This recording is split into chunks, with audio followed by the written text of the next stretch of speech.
G'day folks and welcome to Australian UFO Sightings official podcast. I'm your host Anthony Goodall and you're listening to Encounters Down Under. Here we invite guests on the show to tell us about their encounters with aliens and UFOs, where most of our episodes were streamed live from our Facebook page, which gave listeners the opportunity to ask questions to our guests regarding their encounter.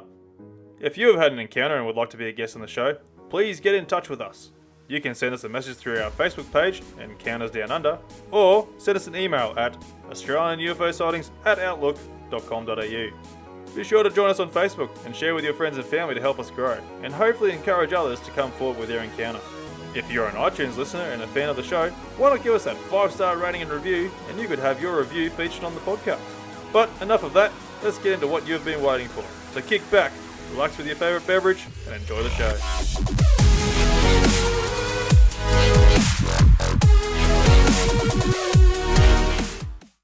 G'day Kain, welcome to the show, mate. Hey Anthony, nice to meet you. Mate, it's great having you on the show, mate. Thanks for getting in touch with me and presenting me with what you've got here. Like, it seems like you've had like a few credible experiences there throughout your lifetime at the moment, and like it's got me intrigued on what the hell's going on through your life at this moment. So, mate, look, tell us all about it. So I guess the only way to explain it would be high strangeness. But I had to listen to one of your previous people on here. Was his name Mark? I think his name was Mark. He was a scientist, and as I was listening, he had his theory and some steps, and a lot of mine checked out in the same process as what he said. So if you're listening, Mark, like, I enjoyed your ideas, and we'll go from here. But mine started in 2012, and I suppose I had started to learn about consciousness from the book Think and Grow Rich from Napoleon Hill, and it had said that everything is like atoms vibrating at a different rate, and we attract things that are similar to our vibrational rate. And I'd never heard of that, and I was like, oh yeah. And then I happened to stumble across a Mythbusters episode of Cleve Baxter, and they were testing to see if plants could read minds, and they ended up spooking themselves a bit, and the conclusion was that they thought the plant possibly had read their mind. And I was like, shit, that's that consciousness stuff, how everything's connected on this like grand scale or whatever. So that had happened, and I assume that was a triggering point, because it was at that time that I had tried uni and I bombed out, and I was on Centrelink, and I was like, what can I do that's for free? Oh, I'll get into astronomy. That's for free. And I started to learn about astronomy, and it was coming up to the Lyrid meteor shower, which I believe was in April, late April, maybe it was May, but I think it was April of 2012. And I decided I was going to stay outside all night. I was like, we've got X amount of nights in our lives, and I'm going to stay outside all night on my own and watch the sky and see what happens. And so I stayed outside all night, and I don't know the time specifically, because I'd learned, like, if you look at lights, it affects your night vision. And so I decided I wasn't going to look at my iPhone all night. But it was a little bit before sunrise. I'm just sitting there, I'd seen a few shooting stars. It wasn't really that exciting. And then this feeling come over me, just this incredible loving sensation. It was like when my son was born. I remember when he come out and this loving sensation hit me. It was like that, but maybe like 10 times more powerful. I don't know how long it lasted, maybe 10 seconds, maybe a minute. I have no idea. And I've since heard other experiences talk about this. Ryan from Post Disclosure World, he did a video where he briefly started off with this loving feeling that he got, and I've read about it in a book by an astronomer, and he said that he got this sensation like twice or whatever. So like at the time I didn't think much of it, but the other thing that happened, and I also didn't think much of this at the time, so I had this incredible loving sensation come out of nowhere, and then these it was definitely coming on like first light sort of thing, because I could see them pretty well, and they were like giant boulders like rotating across the sky. And like that's what I thought they looked like, just giant rocks. And I seen like maybe 2 or 3 in the space of a couple minutes, maybe half an hour. And I went to the Unanderra Astronomy Club because I didn't think like I seen a UFO. I didn't even think about that loving sensation or nothing. I was like, man, I seen these weird fucking boulders flying across the sky, and I thought maybe because I'd been learning about shooting stars and how they're like dust trails of meteors and stuff, and like that's where my mind went. So I went to the astronomy club, and they were like, "Oh, we've never seen nothing like that," and I just dismissed it as some sort of like space phenomenon. And I'd learned about satellites and that, and it wasn't a satellite. So it went on. I'd started learning about consciousness and the law of attraction, and I mucked around with like visualization, and I ended up like, kind of starting to believe in that stuff. And then it was 2014, and I seen this lady. Her name was Vicky, and I seen her in the randomest part of town, and I hadn't seen her for like 20 years almost, maybe 15 years. And I was like, well, if the law of attraction is real, I'm going to see Vicky in the next 3 days.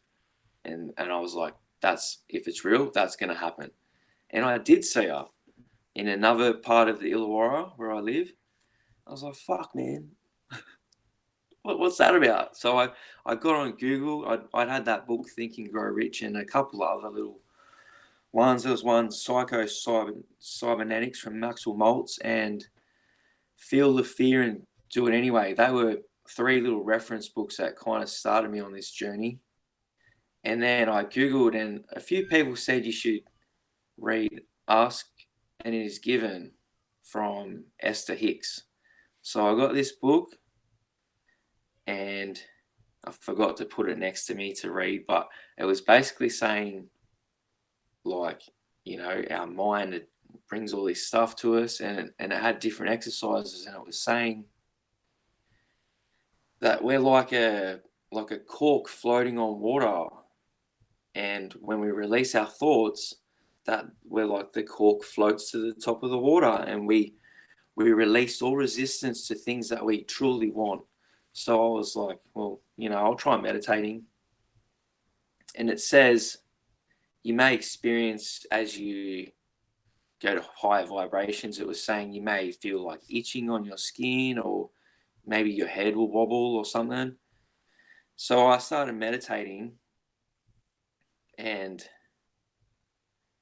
I don't know how long it took. I expected to just try and meditate for 5 to 10 minutes and like suck at it and then just go back to what I was doing. This was in like June of 2014.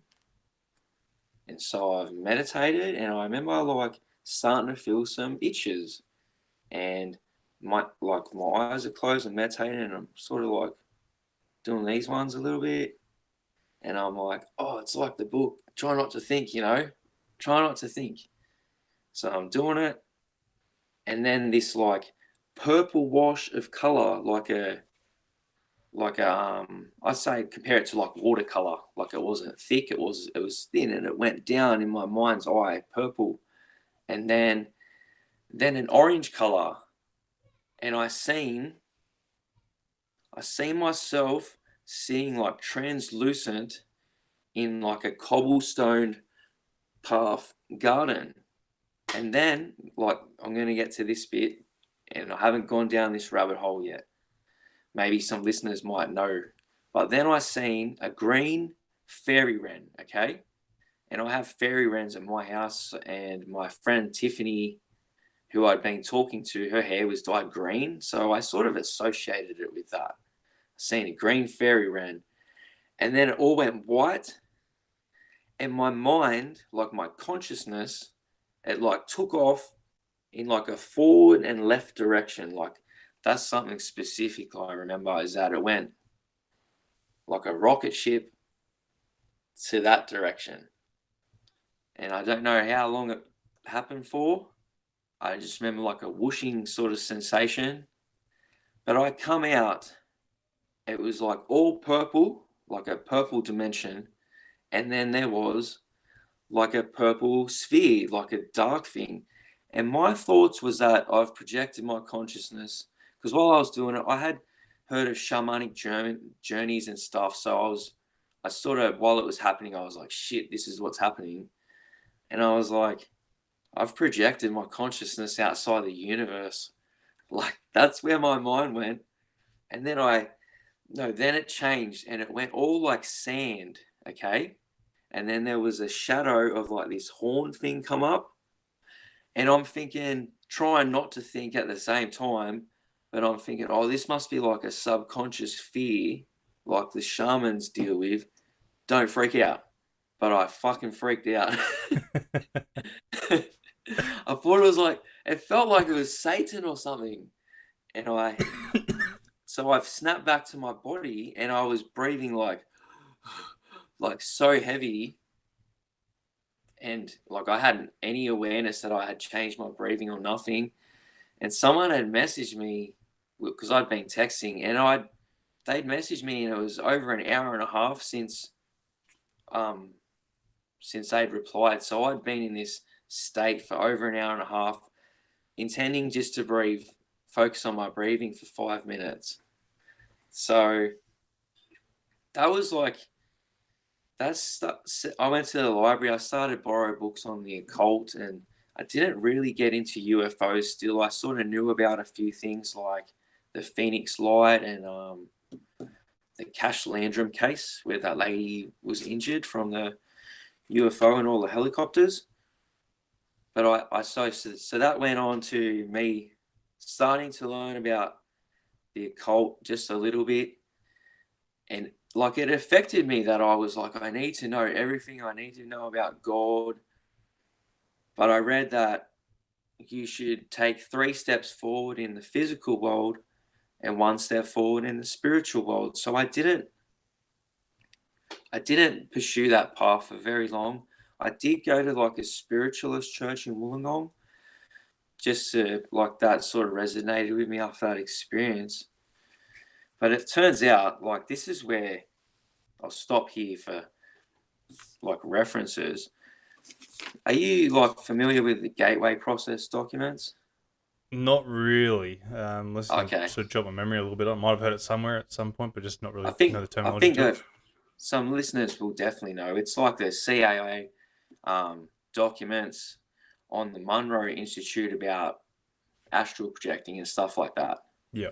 And they have like a formula to project your consciousness. You should really look it up. It like references time traveling and everything to do with astral projecting, and Yeah, it sounds explains familiar. it explains the world. But it says, so it sort of tells you to do like a white light protection thing. It says the energy balloon, which sets up a pattern of the cosmic egg discussed earlier, enhances bodily energy flow and encourages early achievement of a suitable resonant state, but it's also designed to provide protection against conscious entities possessing lower energy levels, which the participant might encounter in the event that he achieves an out-of-body experience. And then it says it serves as a precautionary purpose in the unlikely event that the participant first out-of-body experience involves direct projection outside the terrestrial sphere. So I went on my first my out-of-body experience. I went outside some place that I thought was outside the universe, looking at a sphere, and then you've got these government documents referencing a very similar thing. So I don't know if that's what I did, but I also went and chatted with a secret society. They have a lodge up Newtown, not specifically secret, but a cult. Do you know the Ordo Templi Orientis? No, that doesn't sound Oh, familiar. no, they're like like the Freemasons and all that, but they're like a different one. And one of them sort of goes, "Oh, that sounds like something that AA talk about," and that's the Argentum Astros, I think they're called. Hang on, let me check. I've got it here in front of me. How do you say it? It is, yeah, I think it's the Argentum Astros or something. But that's one of Aleister Crowley's occult groups. they have this thing called like crossing the abyss. And from the very tiny bits of stuff that I've looked at, like I've seen a picture someone done when they done it, and it was like a purple sort of thing. So I do wonder if like that's what happened, and did that happen easily because of my first experience where something seemed to contact me, this loving vibe. So that's two things. But then it come to 2018, and it was just after like To the Stars had launched, and um, like the Nimitz incident was in the New York Times and all that sort of stuff. And it was February.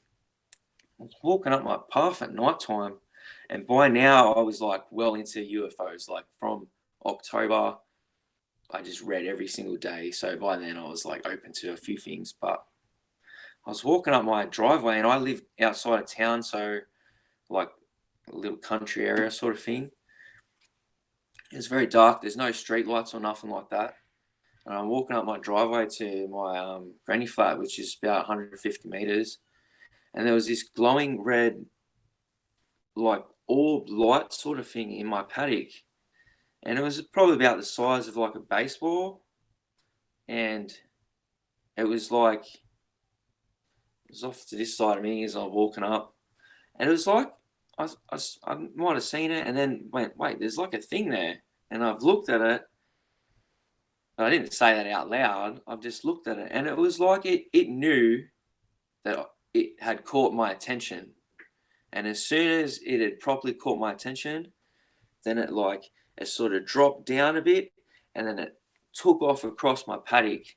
And I describe it as like, like you light the sparklers and they go, Yep. or like sort of like that, like it left a little sparkle trail behind it very slightly. And I kind of compared it to Tinkerbell from Disney's Peter Pan, the old Yeah. cartoon, like she'd be like, pew, and leave a little Yeah. trail behind her.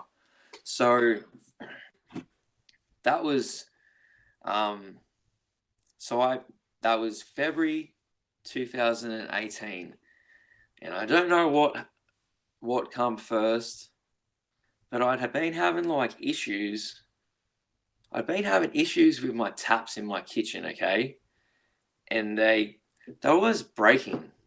I guess I have a strong grip or something, but they were always breaking. And then this thing happened, and I stumbled across something which I don't actually think was relevant, okay? It was about like Australia monitoring the Murray-Darling and stuff. And I just started to get this vibe that like, because when I had that first out of body experience, I thought I had a spirit guide, okay? So I was like, I think my spirit guides are telling me that we're going to run out of water. And I took it as like seeing that orb. My friends are like, "You're fucking nuts, Kain." But I seen this orb, I started to get this vibe, and then the next thing that happened, which Mark in that interview I listened to the other day, like that guy Mark said, we get these voices in our head. And I had like a voice in my head while I started to watch the Simpsons movie, and it was like, this is what's going to happen. And the Simpsons movie is about under the dome, okay? Yep. So I had no idea what to think. It was like I was in psychosis, but I knew I was telling the truth. So I went and got under the dome, was freaking out, storing water. My family put me in the mental ward because I was talking about UFOs and aliens because of the Nimitz thing and because of To the Stars and then talking about after the aliens, then I moved on to saying we're going to run out of water. So I have the papers to say that I was in the mental ward because I was talking about the water and stuff. And then, so that was 2018. And then come 2019, by the end, we had all those fires and our water supply started to run out. And like at my place, like near the lagoon, like I got a creek behind mine and there was like 3 big puddles. And near Shell Harbour, like that whole thing dried up and there was like all eels stuck there. And oh shit in my pants, man. Like, because I'd also had a dream at this time. I had a dream where I seen like a red planet and I knew it. I thought in my dream, I thought it was like Nibiru or some shit. Let me have a drink. You know what? So I thought it was like, in my dream, I thought it was like Planet X, and I knew I had to store water. So come like the end of 2019, and the sun just looked like a big red planet in the sky, and we'll run out of water. I was like, my dream, and I didn't know what to do.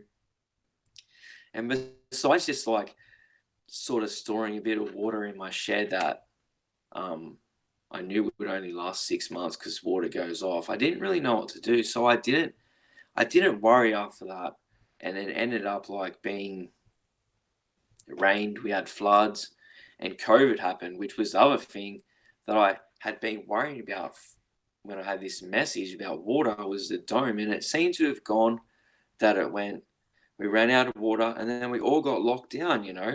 And so I don't know how to take that stuff, but since then, I think that some of these things put bad things into our head to make us like fear things. We can possibly collectively manifest bad stuff. I don't know. So I don't think that these ETs put good stuff in our head or like bad stuff, doomsday prophecies in our head because it's necessarily going to happen. And I think that's something humans are going to learn as we go. I've read like Kevin Day has talked about a consciousness that can be good and bad, and the military were worried that he could cause a continental plate shift or some shit like that. So that's kind of my three big experiences. But that third one, that come with so much high strangeness. I was with my mates. I was like had this presence. I was like, let's go down the beach. They're waiting for us, and we went down the beach, and this giant like equilateral triangle cloud appeared on the horizon. I was like, look, man, I said it was going to happen. And he's like, yeah, we didn't have our phones or nothing on us. Maybe that's how this works. But I sort of like put it out, like make a square. And then a square cloud appeared next to the triangle, and the triangle disappeared. And then that square changed into a triangle as well. So it went like triangle, square, and then they just, I don't know, it's like whether they can cloak themselves as clouds or whether it's a projection of consciousness or something. But that's a thing that happened at that period. And I was at home, and my phone charger was hanging down, and it started to like sway on its own. And I remember messaging my friend. I was like, there's something here, I'm going to sage my house. But then at like 2 o'clock in the morning, like something grabbed my leg with like a burning sensation, and my bird flew out of its cage in the dark, screeching at the same time. So there's just been like, and like there's actually been heaps of those little experiences that I've got all through notebooks that I've like forgot all about over the years. But those are some of my things. But the other thing, say when I left my body, maybe the listeners might know. And I said that I've seen a green fairy wren. I stumbled on this book. It's called The Initiatory Path in Fairy Tales. And they talk about how these fairy tales are encoded messages of the great work, and how they are here to push humans along a certain path towards higher levels of consciousness. And it talks about how the hero is aided by a green bird, which embodies the hermetic understanding of the seed and fruit. So, like, I seen this green bird, and now there's this book that I only just stumbled upon this, and I want to get it. And it's saying as we go to higher levels of consciousness, we'll see a green bird. Yeah, what are your thoughts? Yeah, well, for starters, like for people who aren't really aware, a fairy wren is pretty much similar to a little willy wagtail. Those type of little birds. Just so people sort of get an idea of like which kind of bird you're talking about. But yeah, look, there's a lot of things that sort of can really question this. Have you had practice prior with the meditations before this to sort of lead up to this? Was like No, a smack bang first go. it was the only sort of experience I had. Like, I'll be honest, I went to rehab for like smoking pot in 2010, and we did a bit of yoga once. So that was it. And yeah, and it was just like I can't find the book over there, but like, yeah, it's called Ask and It Is Given from Esther Hicks, and she channels this entity called Abraham that tells us to. I mean, the Abraham being could be a trickster, but it's just all this stuff about raising your vibrations, practicing gratitude, things like that. And it does say if you practice this meditation, it says like all hell could break loose. And I mean, technically, I had a spiritual awakening, and for me, it was very strange. And then since then, I've just been following along with To the Stars and all the stuff that's been happening.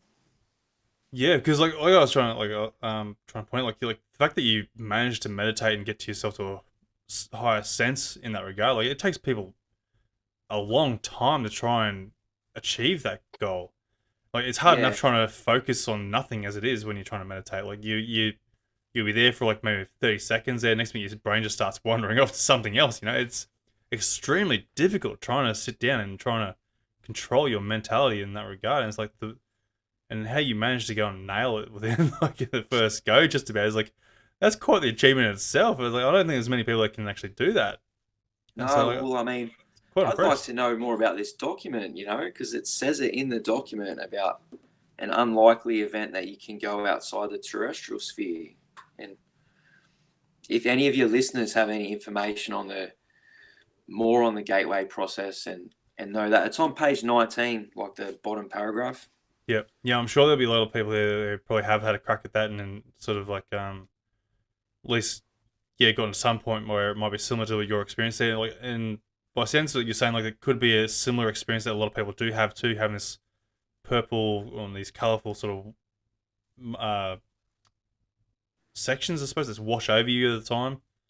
Yeah, Like whether I, that's might be I don't know what would you call it. It's like it's going through the channels, maybe. I don't know. It's like I don't know how you want to really describe it. that's what I thought. Maybe it was the chakras. But the other thing that sort of, so I had that experience, and then I decided to try the spiritualist church, and we were in there, and I think we all did meditate or something. But there was a lady that then she said something about an orange wash in her mind, and so I was like, oh, someone else has had a similar thing, but I didn't pursue that for a while. Yeah. I've since been back to the spiritualist church, and it's in Wollongong.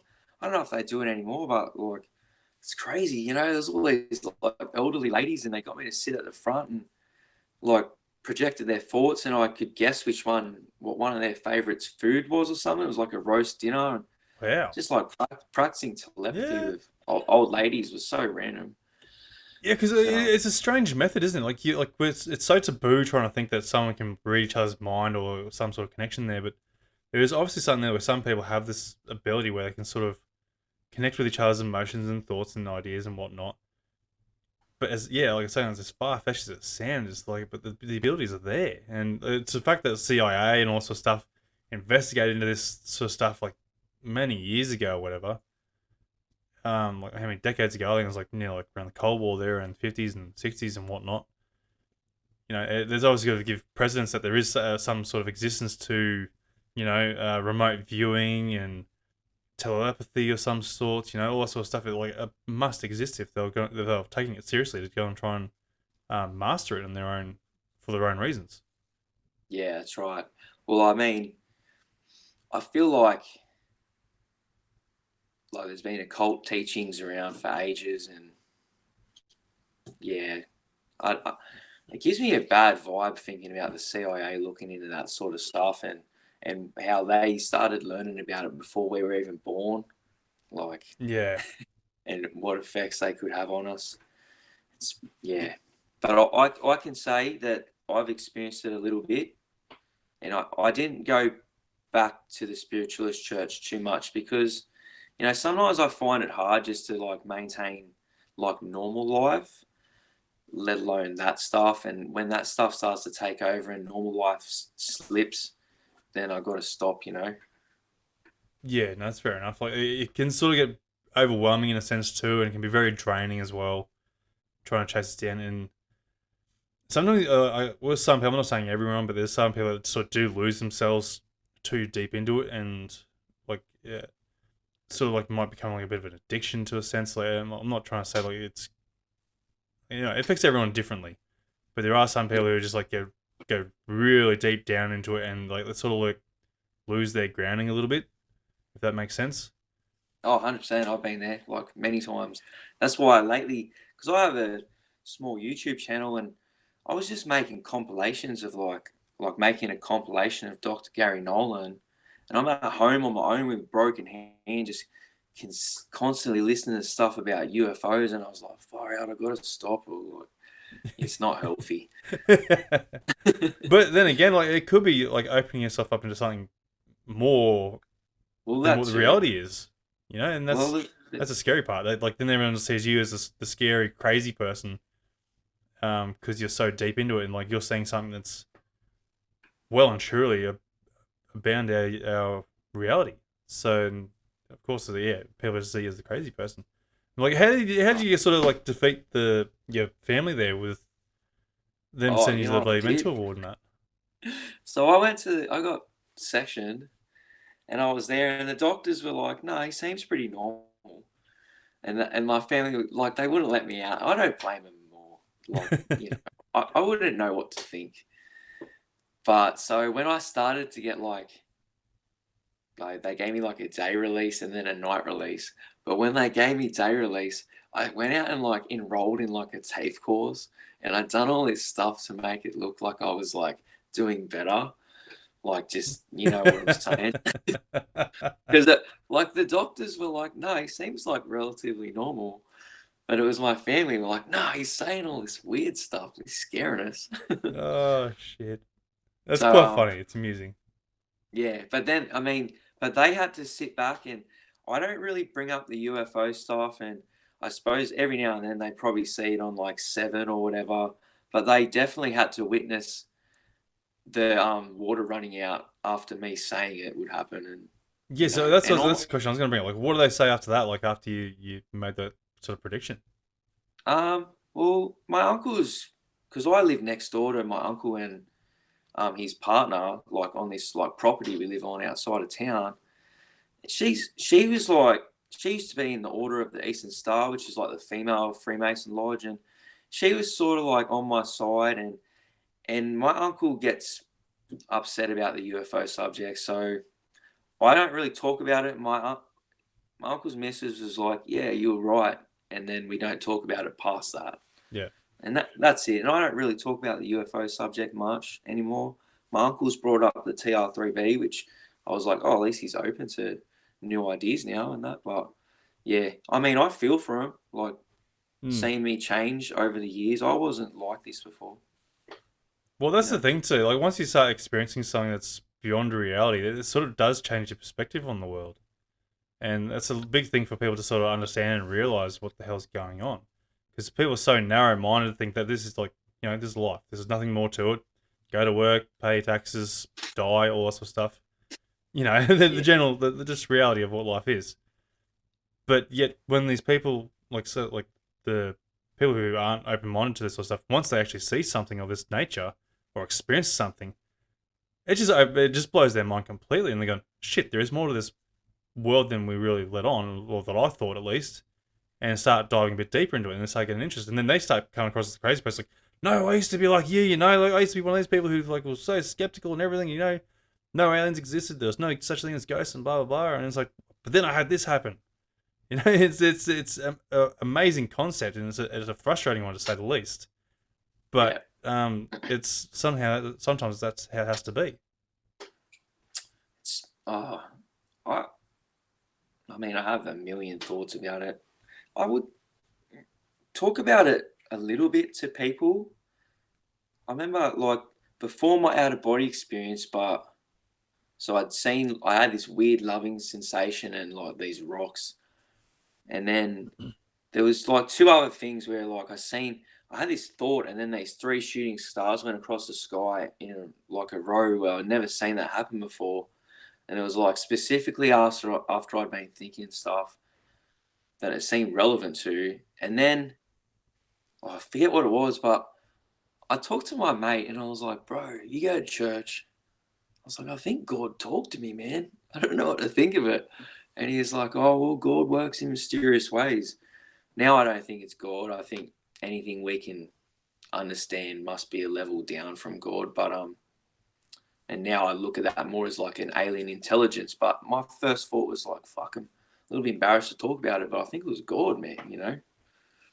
And then I had the outer body experience, and I only ever talked to maybe 2 or 3 people about that. I talked to my fam. Actually, that's what happened.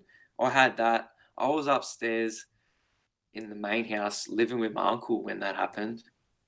And then the next morning I come down, I was like, I left my body. I had an out of body experience. And everyone, like my nan and that, was like, oh, I'd love to have that. So that didn't get treated weird. It was the next stuff that got treated like next level. That doesn't make sense. But Excuse me. But like, yeah, it's funny how like aliens and paranormal and all sorts of stuff can be a bit of a taboo subject there. But when he starts talking about like out of body experiences there, and I think nearly everyone has sort of had a somewhat kind of experience with out of bodies throughout their lifetime, even if they don't realize it. Maybe I'm just guessing here, but everyone seems to know what they're talking about when you talk about out of body experiences to a degree. And so, like I was saying, like when you're saying, like no one seemed to really be too bothered by that. Yeah, it sort of makes you feel that's a bit of the concept behind it. well, that's true. I guess like I suppose out of body experience might not seem threatening, whereas UFOs, it's like where does that end? You know, Yeah, that's one and good way to look at it. Yeah, yeah, absolutely. maybe that's why. But I do remember, like, say that happened, and then maybe the next day I was laying out on the trampoline trying to meditate and do it again, and I'm like, oh, I can see some blue this time, but it was just the sky through my eyelids. And, you know, I never like got to that state again. I did experience like rocking and stuff, and I think I read somewhere that that could be due to like blocked chakras actually. So I'm not too sure. There's just so many avenues you can go down. Yeah, there is. Like, there's a lot to it. It goes a lot deeper than everyone thinks. It's just like a lot more than just sitting down, trying to clear your mind, and I don't know, trying to conjure up whatever you sort of feel you can get to. Obviously, you got your emotions throughout your daily life and all sorts of stuff can play a big effect on that. Just everything that's just just life in general. It's a big change in your life. And I'm not going by personal experience here. I'm just going by what other people I've spoken to in the past in regards to that. Like they're saying, like I was saying, like it takes months for people to go and try and be able to control their emotions, their energy, their vibrations, and sort of stuff like that. Even just to be able to clear their mind to even try and continue in get a clear state of mind, basically to be even attempt this. It's not an easy thing to do. And so that's like you're saying, like, it could be very well much to do with chakras and energies that are trying to really, well, whatever affected you at that time. Yeah. Eventually, I'd like to look into that crossing the abyss thing that guy sort of pointed me in the direction of the AA, but I've got no idea. When you hear terms like Illuminati and stuff, I kind of think of like the AA is like the Illuminati, like proper occultists. Yeah, which I wouldn't be surprised either, because like I sort of feel like we've got a bit of a shadow government that's overlooking everything, and they've got this sort of shit down pat, meditations and reading thoughts and stuff like. They control the Yeah, world, like they know how to advertise and TVs and stuff to go and make sure we go and buy this sort of stuff. They got shit. Well, they know how to read humans so well. I'm speculating here. I'm making a big claim here, but it's just too convenient the way the world runs to go and keep our mindsets glued to the TV to go and go to work and then go and buy this because we always will want something more than like money is our goal here in life to go and try and buy the things that we want, but we can never sort of achieve. So yeah. that to me is like what do you want? Controlled media and controlled government and sort of I remember there was a term there someone mentioned it was G'd up really well. Explained the whole thing in a couple of words. But I'm sure I'm making sense of what I'm trying to explain, hopefully. 100%. Like, are you familiar with like Robert Monroe? I sort of feel like that sounds familiar too, but you have to jot my memory on that one. He's like the pioneer of like out of body experiencing, and that's what those gateway process documents are like, sort of like because of him. But like you're aware of like lush energy and stuff like that. Like we give off an energy, and something could be harvesting Oh like yeah, yep. the Yeah, well, he reckons like he went out of his body and then he went to some place and learned about how we're created, but we're given like part of like say a soul or say divine essence, but it was put into us. So there was always going to be part of us that's not of the physical world. So we could never be fully satisfied because there's part of us that isn't from here. So it could even be further than just like, you know, all this marketing and all this bad stuff for humans. And then we've also got on the next level, we've got an essence in us or something that can never be completely satisfied.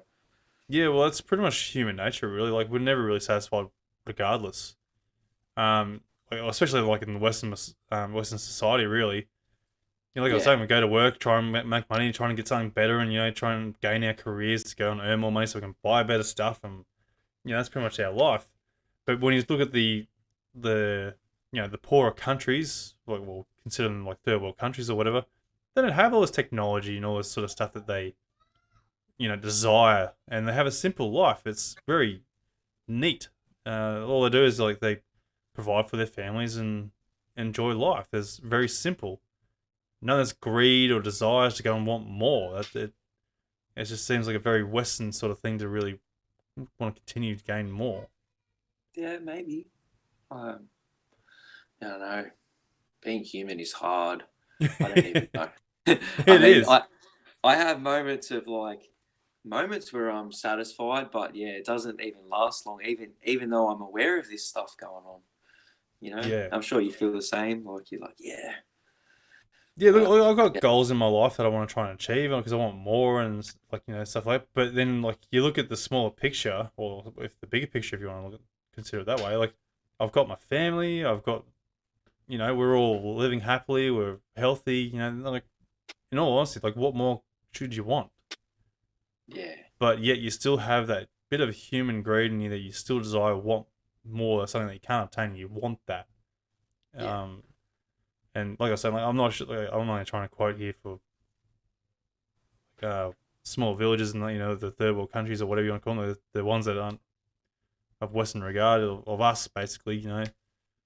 Trying to comprise a difference in like there is a noticeable difference of the simple life compared to what we have. Go to work, and that's it. Slave labor us. yeah, yep. I know what you're saying. Yeah. Um, perhaps, perhaps disclosure will eventually end that sort of way of thinking and will change. Maybe, perhaps the Westerners. I don't see disclosure affecting everyone on the world in like equal ways. Like you know, so perhaps it's us that are the more consuming nations that do need disclosure more so than the other ones. Yeah, well, see, that's something too. Like all this control of media and sort of stuff. That's sort of people want to say that like all this sort of stuff is dampening down our vibrations, so we're not connecting to the Earth or the universe as much as what we used to there. There's a lot of control in this sort of environments, so we're losing our way a lot. We're considering, back in the days there, we had all these shamans there that used to, connect to the world, the nature, and Yeah, even the cultures then too were very close to nature in that regard too. Like, I'm not gonna say every civilization was like that, but there would have been something at least in human civilizations through the history there, where everything was like treated respectfully to nature in giving and returning sort of thing. That sort of mindset's always been there. Fair bit. Like you look at a few movies there, like for one, like the new Avatar movies or the old one, but from James Cameron, I think it's his Avatar movies. How yeah, he sort of describes that whole movie, like they're all the whole culture and the world is all connected and entwined as one. They all communicate and all respective of each other. They understand like the food chains and stuff, but there's still that respect, not the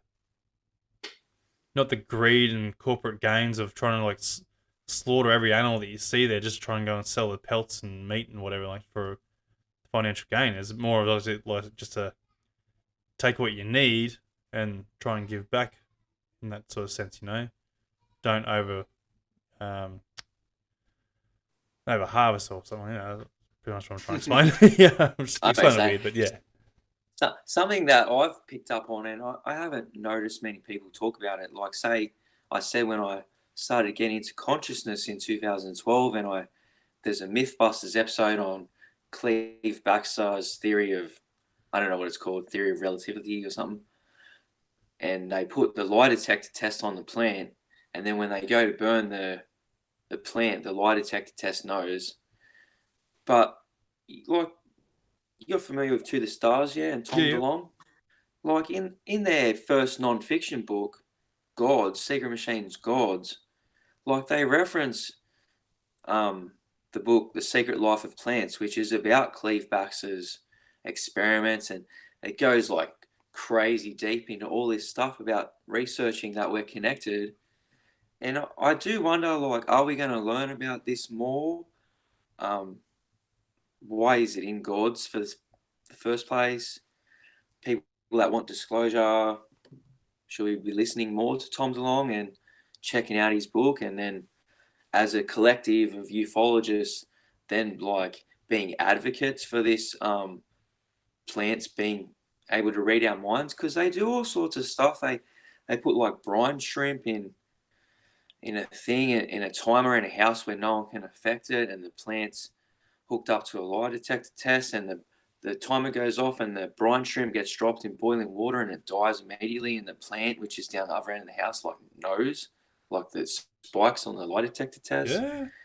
Yeah, that's all in this book, Secret Life of Plants from Peter Tompkins, and this book's referenced in Tom DeLonge's book. So it's like I feel like we as UFO advocates and disclosure advocates and stuff, like we have a responsibility to study this stuff and like help each other to know. And I don't know, maybe we all put in for a lie detector test or something. I've got no idea how we can do this, but this knowledge is out there, and it's kind of like it's out there and no one's talking about it. So that's why I'm mentioning it now, actually. Like The Secret Life of Plants, and that's on YouTube. There's like it's terrible footage. It's from like the 80s, but they do all sorts of experiments. They chop up a cabbage in front of another cabbage, and the lie detector tests on that cabbage, and it's like screeching and stuff, and it's quite horrible to watch, actually. That sound horrible. But it's So yeah, not like recently, like they're talking about mushrooms in their root systems. Like they're all interconnected there. Like mushrooms seem to be the key of like a. Oh, I can't explain it from word to word, but like they've got some sort of interconnected system that's similar to like what I was trying to say with the movie The Avatar. yeah, like one organism sort of thing. Yeah, but they're all connected. Like, they even talk about trees in the forest and that they can all communicate and give off pheromones or however. Like they know when there's a bug that's inside them that's sort of draining away their life, and like they give off like a signal. They're going, "Hey, look, I'm being killed here, so like just watch out." It's like I don't know what they're going to do to retaliate, but it's like Yeah, they yeah, know that it's warning all the other trees that there is an intruder here that's starting to kill other plants. So like there's obviously a system there that we're trying to understand, and like, it's going to be quite difficult to sort of try and get there if we're not being open with ourselves as it is to connect to it all. yeah. Tom DeLonge did say, because I kind of go off Tom DeLonge and his path and where it started in like 2015 with the WikiLeaks, and then when Lou Elizondo took the stage and stuff. But Tom did say it was going to be very challenging for us to learn and tricky. So I like to hope that they have really sort of planned this out the best they can, and we will learn this stuff. It's hard. I worry about like the threat aspect of all this, and if we're being directed into like a digital age by this thing, and if we were like, we all did just chill in villages and make mud huts and stuff before all these greys come here, and then they started slowly giving us things or something. Like, who knows? Like, I definitely don't prescribe to just humans. I think we maybe do have a genuine threat to our species. And since with the recent whistleblower, David Grush, I feel more pride in being a human now. Now that they've come out and said that there is non-human intelligence, like a whistleblower in our lifetime, not like Bob Lazar that happened really before us, but if this is real, then we should feel a genuine sense of pride that we are human beings and that we are a unique species and we are really capable of a lot more. And like, I'm really glad that there's people like you putting this out, Anthony, like, because it gives people like me a way to talk. And I don't know, I've never talked about this in one, like my experiences. I've never talked about that in one sort of thing, like this happened and this happened and this happened, things like that. So I'm grateful that I got to come on today. Yeah, no, I appreciate it, mate. It's great having you on here, mate. It's that's wonderful because like there's more to life than everyone sort of expects, really. Like I was saying before, and like the more people like yourself that are coming out there and talking about this, that's a bigger reality that people need to sort of look at and understand, or at least try to understand. Because like I know you had a bit of a difficult time there, but like you don't sound that mentally ill. Like just to say that you're crazy, like to go and say like, oh, whatever's happening in my life is happening, but it's not like you you don't sound like you belong in a mental house. You know what I mean? Like, No. I actually like say I got out and then like I went and got a job or whatever. But I made like a conscious effort to always be like very well presented and this and that. And I ended up like going off and doing all these extra things and getting extra work as a roadie and just like trying to really stay above like where everyone else was sort of like, oh, fucking Kane's talking about aliens and this and that. But they sort of stayed on this bar, and I kind of like try to get up and well, just see, to say, oh, like look, I you're can do aware, this, and, yeah, and talk about this stuff and do this stuff. So, like, yeah, yeah. So like you're aware, like whereas someone who is generally mentally ill will just keep sort of diving down and sinking lower and lower, until it becomes just babbling nonsense and talking. like yeah, pretty much, and but here you are, you sound mentally healthy, and you're making sense or trying to make sense of your experiences.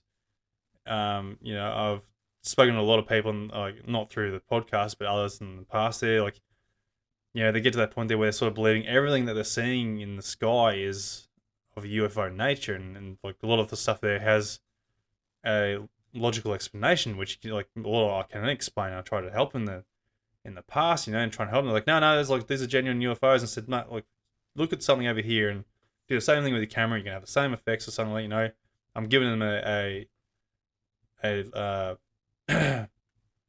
a practical resemblance of what they're seeing and trying to prove it as a UFO, but not UFO. If that makes sense. I'm giving them a source to go off by to try and help them. I'm explaining this horribly now. They're giving them a basis to go off by so they can tell the difference between what is a UFO and what is not, sort of thing. Yeah, I know what you're saying. Yeah, so like I explained that actually horribly. Sorry, I hope it made a little bit of sense. I find like the larger groups on Facebook, like say like alien, Anunnaki, UFO groups or whatever, they tend to have those people that are just so desperate for that fantastical idea that they'll clutch on, like grab onto anything. Whereas like if you dive a bit deeper, like the UFO subject is like we're not going to Mars to have burritos with aliens anytime soon. Like there's the revolution happening and possibly spiritual war. And like I don't know what that means, but like really on a sense, but there's definitely like we're acknowledging that we're part something else. There's so many of us that are like, nah, the media is lying. We don't believe your bullshit no more. We are, and like you're saying, we are like, why are we kind of being guided to consume and instead of like planting more trees together as a group and all this sort of stuff? And it's a very like exciting time to be a human. I'll say that. Yeah, absolutely. And I don't mean any disrespect to like anyone that's like who are seeing multiple things, as long as it's a genuine sort of thing. They're like, Yeah. as long as you sort of keep yourself grounded to the degree and open-minded, but grounded at the same time, because like anything is possible in this world, and that's the thing I've got to try and understand and make everyone understand as well. Like you can't just go and claim everything it is and think that's just it, because you're gonna get bitten in the ass later on down the track. There, everything that you think is whatever you want to perceive it as, like someone's gonna change your world regardless whether you like it or not, and it's gonna open your perception. You start thinking a lot more broadly on things in life. Anything is possible. It doesn't matter who's in the industry or in the sort of who's having these experiences or whatnot. Whatever they say could very well be true, because we're not the ones experiencing it. You're the one experiencing it, or whoever else. Why do we have to dismiss what they're claiming to be, not to be real, sort of thing? So there That's are right. genuine people out there. And yeah, I know we're just talking about. I know we're just sort of talking shit about people like mentally ill and sort of like claiming UFOs and that, but like there's a degree of that sort of nature. I'm hoping I'm making sense. I'm trying not to upset too many people here, but there's your Oh yeah, listeners. I know. But I know what you're saying. yeah, Nah, nah. There's one thing that I thought, like I've had my experiences, and then over time, just through research, I've just been able to be like, oh, I found that happened to me in this book and stuff. So it's not just me, but like even when I seen that orb, there's a paper that was like declassified not too long ago called the anomalous acute and subacute field effects on human biological tissues, and it was in the Sun, and it's got this rating of AN3, and I think Jacques Vallée must have made that up. I don't know where this reference comes from, but it says AN3 anomalies with associated entities, i.e., ghosts, yetis, spirits, elves, and other mythical legendary entities. And this is in like a recently declassified military document that's talking about elves and spirits and stuff. And I seen this thing that I described as like a fairy for ages, and it's in. I don't know if you've read much of Tom DeLonge's books, but his Secret Machines books talks about the fairies and stuff. So, yeah, I didn't necessarily have a flying saucer encounter, but according to this, I had an AN3 encounter. okay. I was going to like maybe refer it to like a Min Min light or something like that. Yeah, well, my pop, he's seen a Min Min light, so I mean, it's in my family that it's happened. Yeah. I never asked what color, Excuse me. but I seen a red one, and apparently, like Jim Semivan and that have said the red ones aren't great. Mm. So Yeah, I have heard that like colors do have a bit of a representation about them. Then yeah, the red ones are yeah, supposed to be like the evil energies there. I think I more heard that one from the Skinwalker Ranch stories and stuff like that, where the red ones yeah, were supposed to be the bad ones. that's about right. Um, I don't know, like, how do they know that? yeah, I No, know. no, no. I mean, besides the weird prophetic, like, sort of thoughts that ended up sort of happening, like nothing bad come out of it. Yeah, but it's more the fact that like you're seeing this light, you can see it sort of gliding along, and there's a bit of consciousness to it because like you've obviously both come to a realization like, hey, we're seeing each other here. Like, what the hell's going on? And then the fact that it's still like on, oh shit, I need to go and hide because this guy can see me. Like, is he supposed to see Yeah, me? Yeah, it's like that's sort of what I'm that's picking what I up from it. thought. It was just waiting there. Well, like I learned about consciousness and how our awareness is there. So now, even as I'm thinking of it now, like, was it there when I seen it, and then like the wavelengths collapsed or whatever, and then it was actually there in a physical projection? Was it already there on another level, and I had to see it, and then, or was it there physically waiting?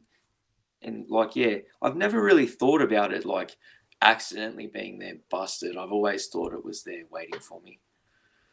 Yeah, okay. So, And what do you sort of feel like if it was waiting there for you? What do you think? Like, do you have any ideas of what it might be trying to achieve from it? I got no idea. That's where it gets weird because I don't know. I actually like one of my weird thoughts is because I'd had an out of body experience, and I'd always wondered what did my consciousness look like to something else. When I was in this purple dimension, did I look like an orb? Was my consciousness an orb? So I had actually like also considered, did a military person astral project and I seen a military member? Like, That was one of my first thoughts. I was like, it looked like a fairy.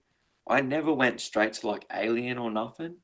I guess I tried to jump to the most logical conclusion was that I have astral projected, so and wondered what I'd look like, and then I'd seen that. So maybe that's why my thinking went that way. But I really have no idea. I just know that like I had started getting into the UFO subject like big time because of To the Stars and the New York Times papers, and it was like just after an eclipse. Actually, there was like the super blue blood moon eclipse of January 2018. So I had noticed that, and then wondered. I had noticed that and wondered about contact, and then like maybe a week or two later, there was an orb in my yard.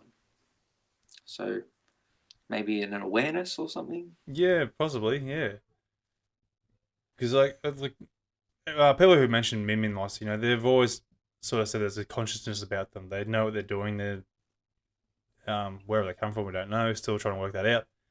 There's obviously scientific sort of explanations behind them, saying it's like a bit of a mix of gas and lights from distant cities or horizon or something. Some sort of weird concept to it, which might have a little bit of sense to it. But the fact that these Min lights have consciousness about them, or they appear to have some sort of consciousness or awareness, sort of really blows out any sort of natural phenomenon in that sort of nature. Yeah, yeah, So 100%. it sort of, and then the fact that like it's blowing sparks out as it's flying along, Like it's like, yeah, well, yeah, what's all that just about? very slightly. Like it wasn't like crazy. Just enough that I wasn't thinking it was like one entity. Like there was a little bit that come off as it sped across the field, like so fast as well that it traveled that field, and it just reminded me of like Tinkerbell having to do whatever. Like I think she gets trapped in a Yeah, jar or something, and she races off. Like yeah, and then it turned out that like To the Stars has put out a book with fairies in it, and then there's this, this um, declassified military document talking about AN3 anomalies, like with elves and stuff. So I'm starting to like think that there's a whole range of like entities around us, yeah. maybe. Well, see, it's not as far fetched as you sort of think. It's obviously all fairy tale sort of stuff that's gone throughout the decades of our civilization, as it is like as a bedtime story or whatever. Like, there's always been a mention of elves and dwarves and fairies and all sorts of stuff, and maybe they're not a fairy tale. They probably are these non-human entities that is being claimed now. They've just been, I don't know, we could have, well, humans are really good for like killing everything that doesn't look human. We're quite horrible for that. We're going, uh, just just for shits and giggles. If we don't like them, we're going to kill them, or we just make things extinct because we're hunting them down because they're not a human. That kind of nature. So we could have been nearly hunting these fairy tale creatures to an extinction.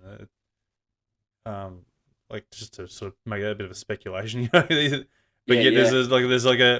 a minimal survivalist group that still exists, hiding under the grounds or something, or hiding in Neverland or something, wherever they are. I did.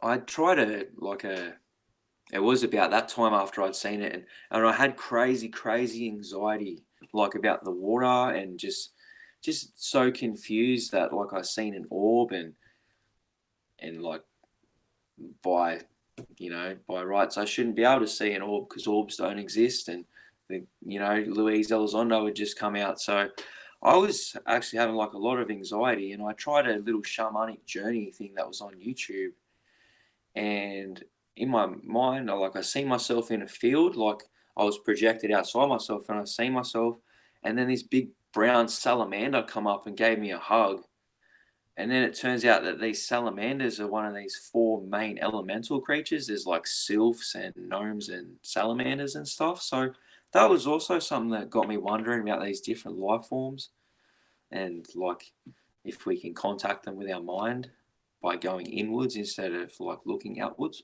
Yeah, absolutely. So I want to sort of like go back to your experience where you saw these rocks flying through the Yeah. air. So what, like, run that through us again. Like, it seems really strange that rocks of all things to be flying through there. Like usually people see like a craft with some sort of defined shape to it, but you're seeing like rocks that are like like boulder kind of top looking things, or That's what they look like. They were up very high, like I don't know if it's the right term, towards the stratosphere or something, but like they were up high, like high plane satellites, but they were huge and they just went like floating across the sky.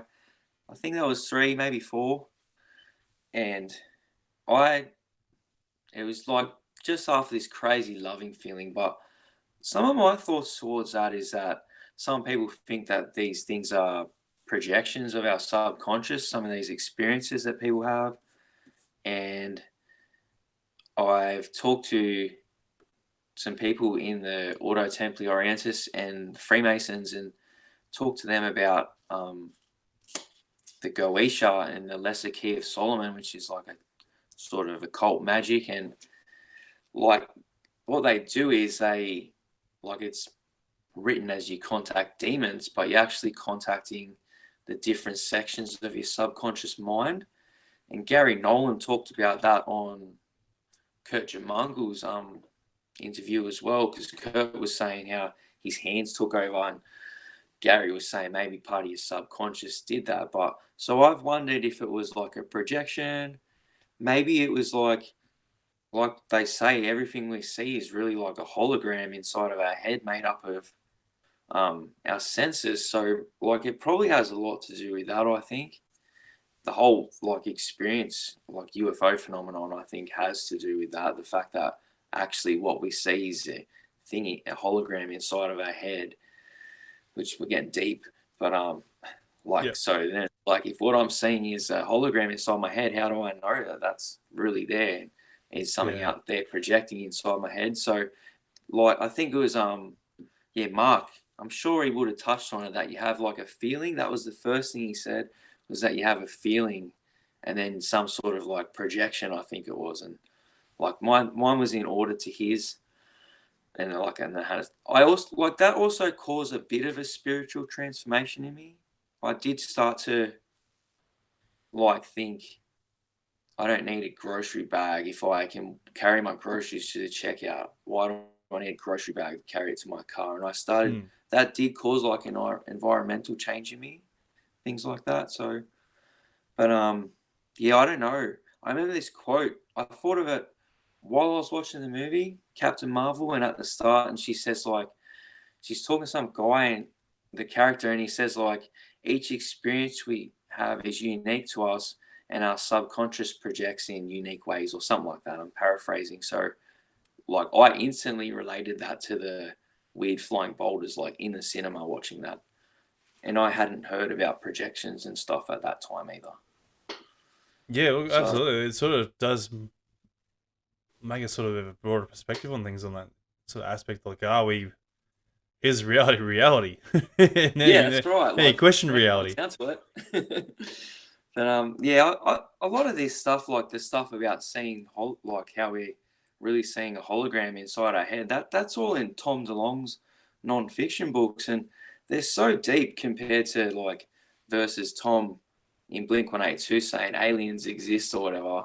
And then you read his non-fiction books and you learn like quantum mechanics and everything. It's like far out. But Yeah. yeah, I'm But getting close to having to wrap it up though, that's Anthony. what I mean. Yeah, I was just getting close to seeing if you get traveling there, man. But that's all good, man. Look, I was just gonna say, like, a lot of people sort of claim that, like, we already are a energy sort of spirit that's Yeah, able to do stuff, and then whatever we are in at the moment is like just a vessel that we're just sort of borrowing for the time for whatever reasons. Like, and there's a lot of different theories there, but like that can be left for another time. it's So it's in the it's in the gateway process document. Sorry to interrupt you, but you're right. it specifically says in these declassified documents from the 80s that our consciousness creates our brain, and everything like that comes first. So Mm. like it definitely is another conversation, and I think maybe we'll have to wait for a bit more of disclosure to evolve or something for us Yeah, normal people to understand that. absolutely. And hopefully, there's a bit more information from this new whistleblower with David Grush there, and see if we get something out there sort of explain what we are with these new species of beings there, whether they can sort of tap us in a bit deeper and give us a better understanding of what life actually is, give us what our meanings are. What is the meaning of life here? What are we? Who are we? Where do we come from? Kind of thing, Give us some more answers. That's what we really want. Yeah, perhaps they can't explain that stuff without explaining the quantum mechanics stuff to us first. Like, I wonder about that. Yeah, absolutely. Because that's our next age, isn't it? The quantum mechanics and quantum physics and computing and all sorts of stuff, and AI technology is going to be taking over and all sorts of stuff. It's going to be a scary sort of future for us, really. I sort of feel. Yeah, try not to project fear. I do too. Like, I always think it, but I don't know. Grateful to be on this planet while we're here. We are, like, I know because I left my body and I went somewhere, and other people have, like, I found this document, similar thing. So I just know in my heart of hearts that there is something else. The Egyptians, all the ancients used to tell us that, and somewhere maybe in the last 100 or so years, maybe after they burn all the witches, and then we've sort of started to, like, forget that we are like there is a thing. Science took over, but science has become, well, not specifically like the method of science, but people hiding behind the method of science and not studying this stuff. Like, that's become its own little religion or something. Yeah, absolutely. I also feel like I'm a lot that way too. Like, my heart knows that there's more to this world than we can perceive, but my brain is so scientifically strong on, like, trying to dismiss everything in that regard. Like, a lot of stuff on social media's, like, damaged me, like some of the crap that's out there. And I don't mean any disrespect, like I was saying before. Like, there are some odd people out there. I don't mean any disrespect to, like, that sort of regard. But there's things that we need to try and understand. And what I'm trying to say is, like, I know there are things out there. I understand completely that there's a broader world out there we need to try and understand. But yeah, again, my brain's just, like, so scientifically strong that evidence is key to try and give out a better outcome into what people are trying to explain with their experiences and stuff, if that makes sense. If we can give that evidence, it makes us sound more credible when we try and explain our experiences. 100%. So, that's basically what I try and bring out on people, and try and hope that they can sort of sound more credible, so they're not sounding like they're the crazy people of the whole unknown community. Like, we're not all crazy people, to say the least. No, I don't worry about that stuff too much anymore. I've decided, actually, I got to the stage.